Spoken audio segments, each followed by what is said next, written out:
জাবেদ নামে এক দিনী ভাই কমেন্ট করেছে যে হুজুর জেলখানা তৈরি হয়েছে কিনা আমরা কিভাবে বুঝবো। আসসালামু আলাইকুম ওয়া রাহমাতুল্লাহি ওয়া বারাকাতুহু। নাহমাদুহু ওয়া নাসাল্লি আলা রাসূলিহিল কারীম, আম্মা বাদ। সম্মানিত প্রিয় মুমিন মুসলিম দিনী ভাই এবং বোনেরা, আশা করি আল্লাহর রহমতে আপনারা সকলেই ভালো আছেন। আমি আলহামদুলিল্লাহ আল্লাহর অশেষ রহমতে অনেক ভালো আছি। আজকে একটি গুরুত্বপূর্ণ বিষয় নিয়ে আলোচনা করব। বিষয়টি হচ্ছে যে আমাদের দিনী ভাই জাবেদ আহমেদ তিনি কমেন্ট করেছে, আমরা যে জিনকে জেলখানায় নিক্ষেপ করি, জেলখানায় পাঠিয়ে দেই। অনেক সময় আমরা যারা নতুন চিকিৎসক রয়েছি, নতুন কাজে নেমে পড়েছি, কিন্তু আমাদের জেলখানা তৈরি হয়েছে কিনা আমরা কিভাবে বুঝবো। ধরেন একটা জিনকে আমি জেলখানা নিক্ষেপ করব, সেই জেলখানা তৈরি হয়েছে কিনা আমরা কিভাবে বুঝবো। সম্মানিত প্রিয় দিনী ভাই, এই বিষয়টা আজকে ক্লিয়ার করবো আপনাদের মাঝে। মূলত জেলখানা তৈরি হয়েছে কিনা সেটার জন্য আমাদেরকে আগে যে বিষয়গুলো খেয়াল রাখতে হবে।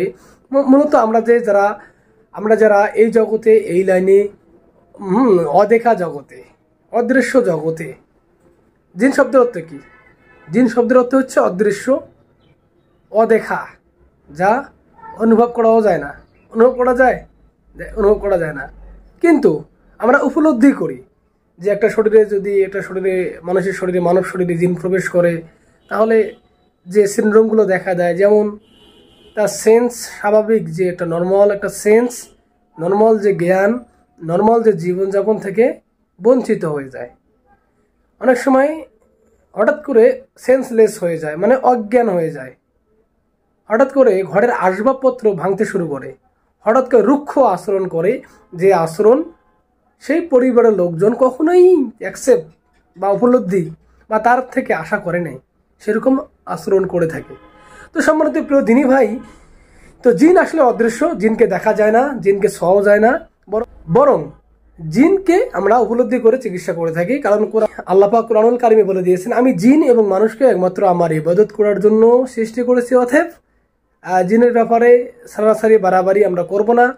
আমরা কোরআনিক চিকিৎসক, আমরা কোরআন এবং সুন্নাহর আলোকে রোগীকে চিকিৎসা দিব, কিন্তু পদ্ধতি হচ্ছে কোরআন এবং সুন্নাহ। পদ্ধতি কি? সালাফগণের পদ্ধতি।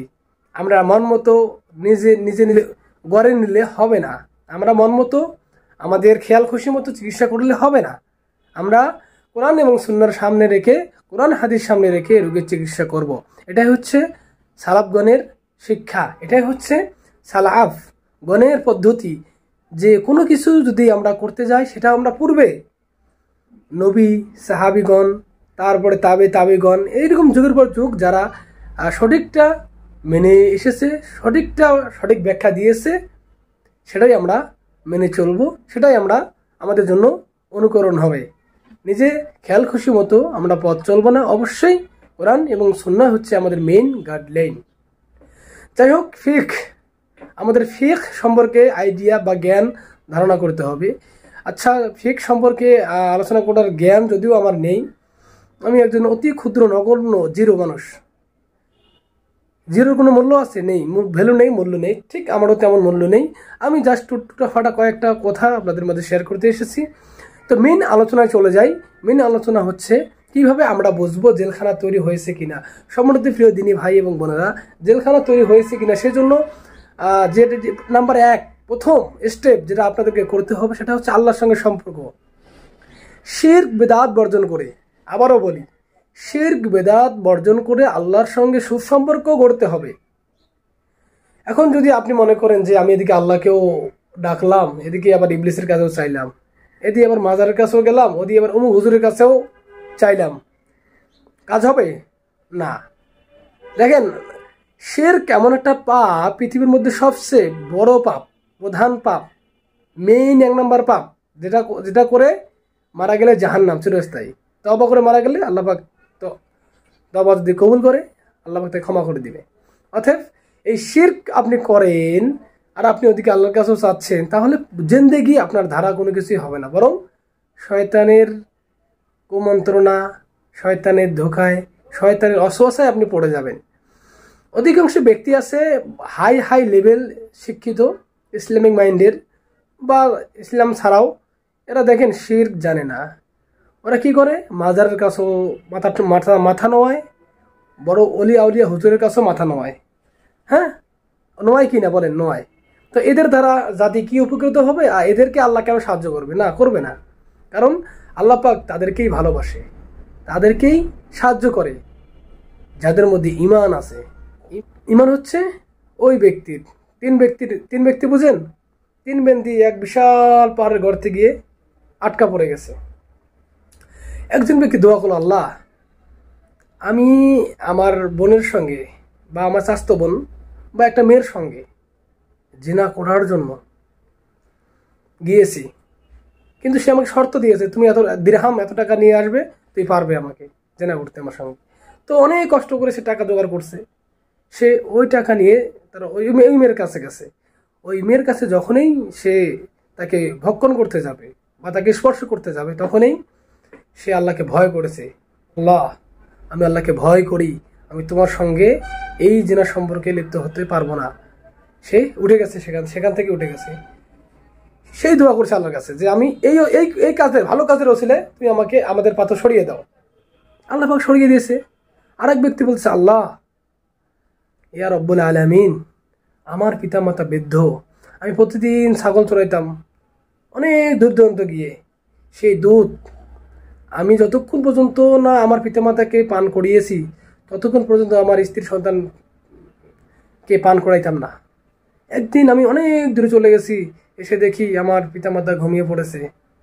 আমি সেই দুধের বাটি নিয়ে পিতামাতার মাথার কাছে দাঁড়িয়ে আছি, যতক্ষণ না তারা পান করতেছে। আমার স্ত্রী সন্তান, আমার সন্তান দুইজন কান্না ভেঙে পড়তেছে খিদার জ্বালায়, কিন্তু তাদেরকে আমি পান করাই নাই, কারণ আমার পিতামাতা আগে পান করবে, তারপরে আমার সন্তানকে পান করাবো।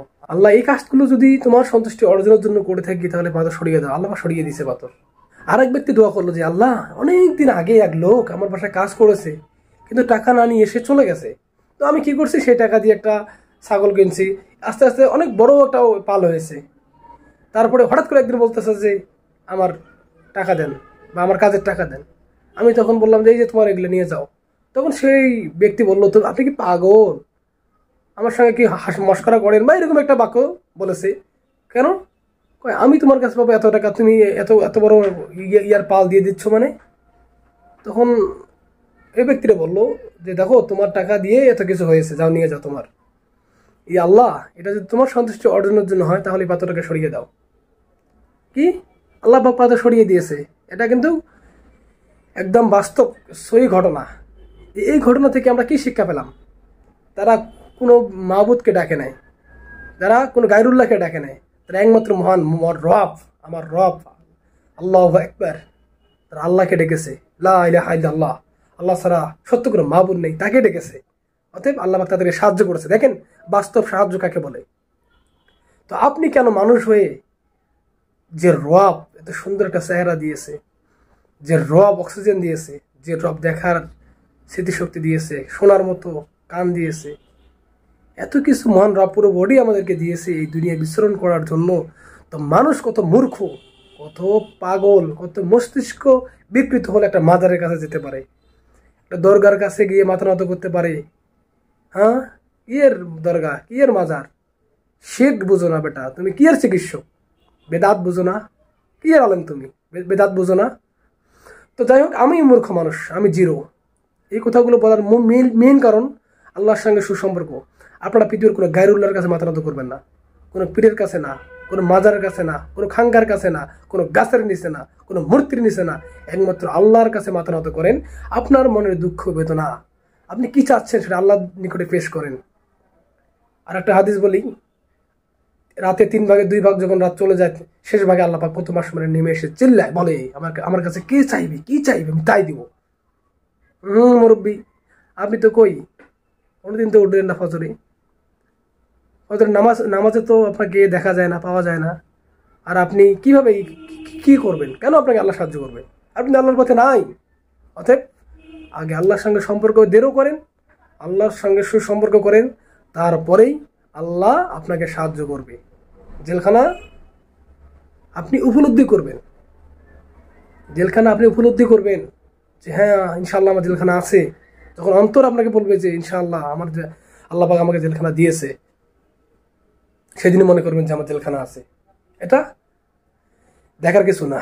এটা আল্লাহ পাকের সঙ্গে সম্পর্ক যত গভীর হবে, অত আপনার চিকিৎসায়, অত আপনার কাজে, কল্যাণে, সব কিছু আল্লাহ পাক কল্যাণ দিবে, বরকত দিবে। আর যতক্ষণ পর্যন্ত আল্লাহর সঙ্গে সুসম্পর্ক না রাখেন, দেরও না করেন, ততক্ষণ পর্যন্ত কোনো কিছুই উপলব্ধি করবেন না। তো সম্মানিত প্রিয় দিন, আশা করি যে বিষয়ে বক্তব্য দেওয়ার জন্য আপনাদের মাঝে সামনে এসেছি বুঝতে পেরেছেন যে জেলখানা, দিনকে জবাই, দিনের চিকিৎসা, যা কিছু করেন না কেন আল্লাহর সঙ্গে সম্পর্ক দৃঢ় করেন, ইনশাআল্লাহ আপনার কাজে প্রত্যেকটা সেকেন্ডে আল্লাহ পাক বরকত দান করবে এবং আপনাকে সাহায্য করবে ইনশাআল্লাহ। তো সম্মানিত প্রিয় দিনী ভাই, আজকে আপনাদের মাঝে এখানেই। সুবহানাকাল্লাহুম্মা বিহামদিকা আশহাদু আল্লা ইলাহা ইল্লা আনতা আস্তাগফিরুকা ওয়া আতুবু ইলাইক। আসসালামু আলাইকুম ওয়া রাহমাতুল্লাহি ওয়া বারাকাতুহু।